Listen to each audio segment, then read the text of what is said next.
I'm Kejang Henry Athembe. Thank you for joining me on the news. Let's flag off with our top stories.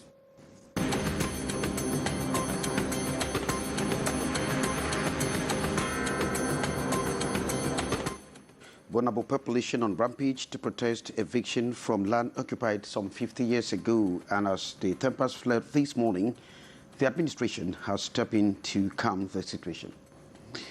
A Northwest population called to embrace the presidential plan for reconstruction and development as a delegation of the pilot committee visits the region. Substories.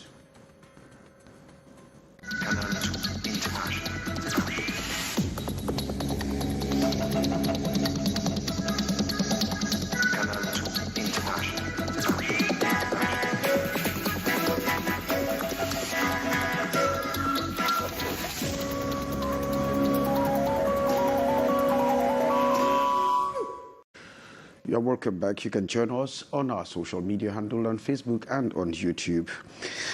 Now, it was a tense Monday morning as thousands of vulnerable residents in the Douala 5 district who are afraid of risk being displaced due to imminent forced eviction went on, say that they have occupied that place for more than 4 decades. Morindi reports. In small groups, they discuss their fate, hoping to have answers if they are eventually evicted from their homes. We are at Bonabo in the Douala 5 council area, where about 400 homes were constructed on 96 hectares of land. The owners have been informed of an eventual demolition. This information is yet to be confirmed. Residents of these settlements are confused on their state, and they tell me they are preempting by protesting this Monday morning. Population land for the second, an individual has brought up a document right up to the day. Leader Pine, this Ish man told me he bought the land document. The AC of Douala 5 was on the field and succeeded to calm down tempers. It's a fire that is being handled by the Justice Department. It's a court issue which does not involve the administration, the executive branch of the administration in any way. And so we use the opportunity to sensitize the population to be cautious and to be careful the way they react. Meantime, the population maintained they will be on the alert while the authorities look into their case. The 100 senators for the 3rd legislature are now known after the appointment of Hyacinthia Lux at the power. After the senatorial polls of President of the Republic, Paul Biya, to be able to get a seat at the upper house of Parliament, and the appointment of 30 senators on Friday marching for the President Social Democratic Front, the SDF, in the 3rd batch of Cameroon Senate. This is after the party of Nijon Frundi were defeated in the Northwest region, where they were vying to grab the 7th seat, as was the case in 2018. After a fruitless battle with the CPDM in the East, Adamawa, North, and Far North regions, the National Union for Democracy and Progress has benefited from the presidential appointment, with Flambonga being among the 3 chosen in the littoral region. With all their files thrown out by Elections Cameroon for numerous irregularities, one of the UPC factions will be part of the Senate, with 1 seat given to Philip Bosongo Akemfo for the Southwest region. Pauline Jongwe of the MDR, who completes the list for the East region. The National Salvation Fund of Issa Churuma Bakari will also be represented in the Senate for the next 5 years by Eve Tizitomba Malise as Senator for the North. With all the 70 seats grabbed through the ballot box, 24 militants of the CPDM were appointed among the 30, making a total of 94 senators for the ruling party out of the 100.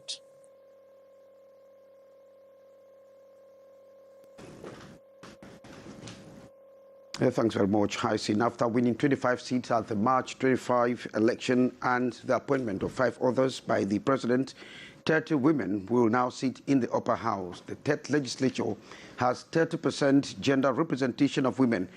Of the 5 appointed women, 4 are making a comeback, as you tell us. Beatrice Ngamu.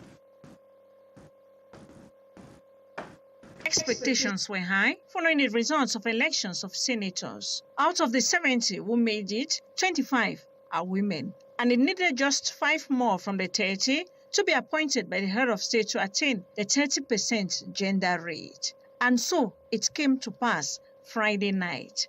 5 women featured on the list of the president, content of a decree. The 5 comprise 1 newcomer and 4 making a comeback. The newcomer, Harriet Somat from the Central Region under the CPTM. Those making a comeback women who have earned the confidence of the head of state includes Malis Abui, ANDP representative from the East Region, Aisha Pierrette Ayatu from the North, Regina Elizabeth Mundi from the Northwest Region, and Paulette Bisek from the South. And so, the Senate that will be sitting as of right next April 11, 2023, will be one with a good female representation. Apart NC, MDR, UPC, one can add will be the voice of women. It has taken after 2013, 2018, and now 2023 for this target to be attained. It can still go beyond after the 5-year term.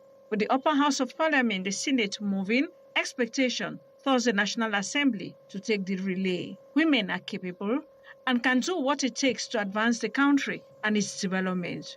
All they need is a push and confidence from the people to show they believe in them. Here, there is no appointment to complete, but rather the voice of the people through the ballot. It is the votes that counts.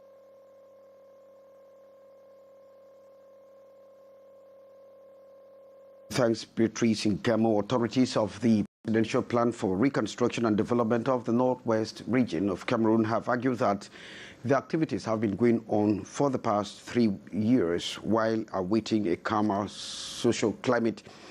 On the instruction of the Prime Minister, head of government, a delegation of the pilot committee has visited projects in Bamenda and Santa, and of course have called on the population to embrace the Presidential Plan for Reconstruction and Development of that region. Sheriff Asada reports with calls from Northwest Regional Bureau Chief Correspondent Annie Collins.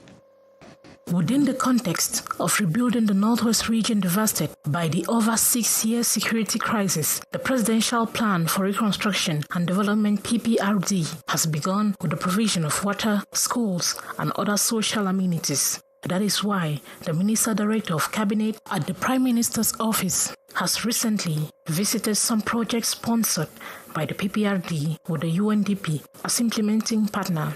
They assured me they have taken their destinies into their hands. In most of the stops, they gave me the peace plan to show that they are for peace. And they know there can be no development without peace. In Bamenda 1, 2, 3, and Santa subdivisions, he symbolically drank the new PPRD water in Bamenda, entered new nursery, primary and secondary school classrooms at Sacred Heart College, St. Joseph Big Mancon, Baptist St. Anquin, and Old Town Quarters run by the Roman Catholic, Baptist, and Islamic religious orders, respectively. The plan works. Those who are still skeptics should understand that the plan works. And we should all put our hands on deck to ensure that we get back our society in a better way than it was before. In Santa, a multipurpose women's empowerment hall is conspicuous. Put in by the UNDP for the success of this mighty project. To this effect, Santa Council says a big thank you. But like Oliver Twist, we still like to ask for more. They are fed up. They are expecting more. And the grassroots population, who are not able to rebuild back better by their proper needs, are expecting the project to help them rebuild back better. The people of the Northwest region have been encouraged to like, own and share the good news of the PPRD to soften the ground for more to come, as this is just an addition to the normal annual public investment budget allocated to each region. Thanks very much, Sharifa. Improving the business climate in Cameroon and achieving collective bargaining power remains a priority to the Cameroon Businessmen Association. And as the Cameroon Employers Association, GCAM, and the Entreprise du Cameroon merge to form a single association, there are hopes that this merger will bear fruit. Ambo Gladys Debang sought to find out how this is going to improve on the business climate. Her report. Employers' associations play a critical role in any economy. They serve as primary representatives for employers in collective bargaining negotiations and influence government's development policy. They actually create a lot of jobs for the country, because through the development of the industrial sector and the small and medium-sized enterprises, they create more jobs for the economy.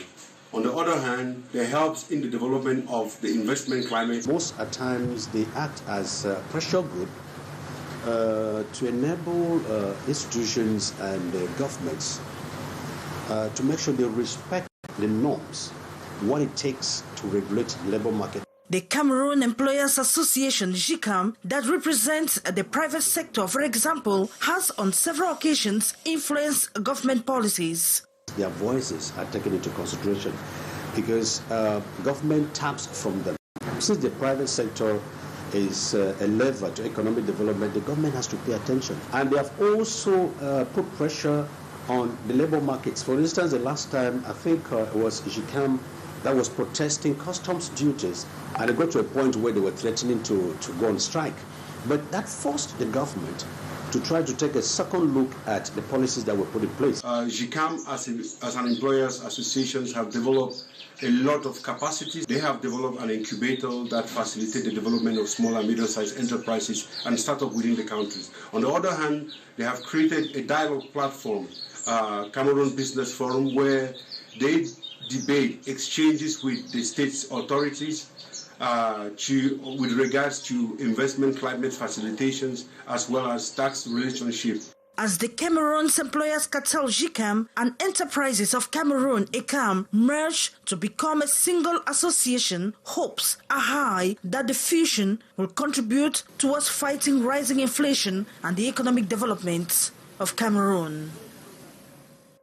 And that report there by Ambo Gladys draws the curtain for this edition of the 6:15 News. I've been Kejang and Beatembe, thanking you graciously for being there with us. Coming up is Mark Lionel Chouamou with Le Brief. Goodbye.